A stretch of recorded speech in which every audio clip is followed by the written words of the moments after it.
Hi guys, good day. Today is October 2, 2020, and in this video we will have some unboxing to do.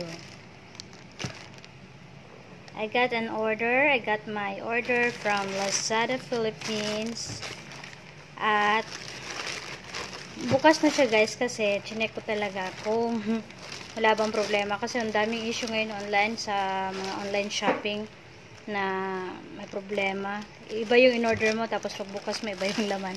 Ayan, sinilip ko lang siya. So, ang Lazada item na ito ay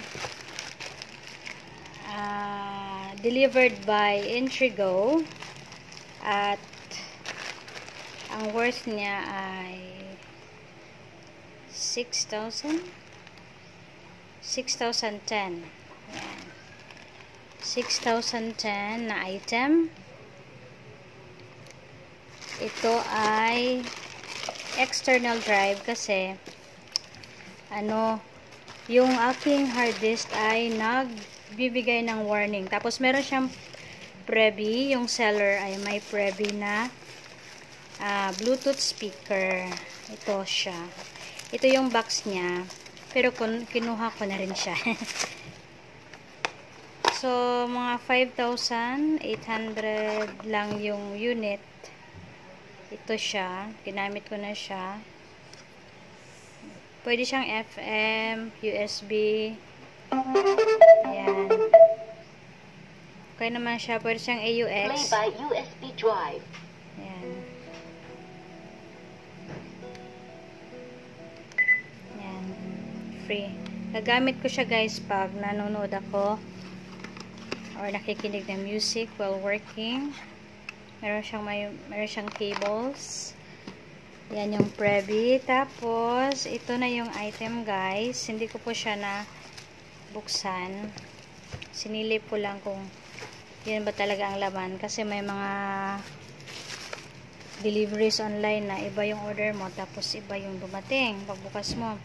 So, ang binili ko guys ay ito na naman, WD. This is my second WD na external drive. So, this is my second WD, my passport na external drive. Pero ito guys ay 4 terabytes. Kasi yung first ko ay 2 terabytes. Yan. Buksan natin. Yan. 4 TB. WD, my passport. Portable storage, password protection, storage portable protection. Ayan. Yung brand niya guys ay WD. Ayan. May security daw siya, may backup, may 3-year limited warranty. Ito may invoice tayo guys. Tignan ko muna guys ha, baka may sensitive details.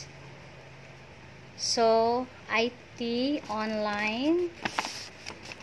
Yan, 4 TB WD my passport black.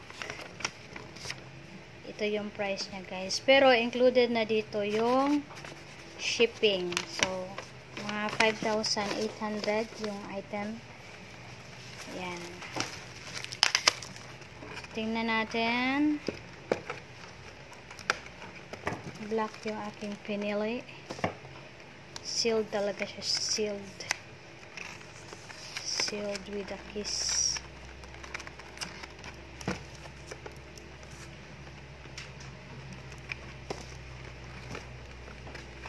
Ayan.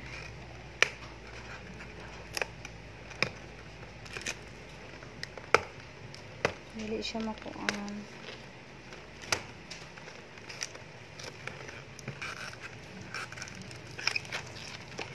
Yan. Tingnan natin. Sana ay okay ang so, ito na yon. Mas maliit siya guys sa aking mga existing na drives. Maganda siya. Meron siyang manual. Tapos, ito yung kanyang cable. Mas maliit siya, guys. Parang maliit siya, guys. Oh. Ito yung usual sizes. Maliit siya sa mga usual externals na meron ako sa bahay. Ganda siya. Sana ay tumagal siya for backup purposes.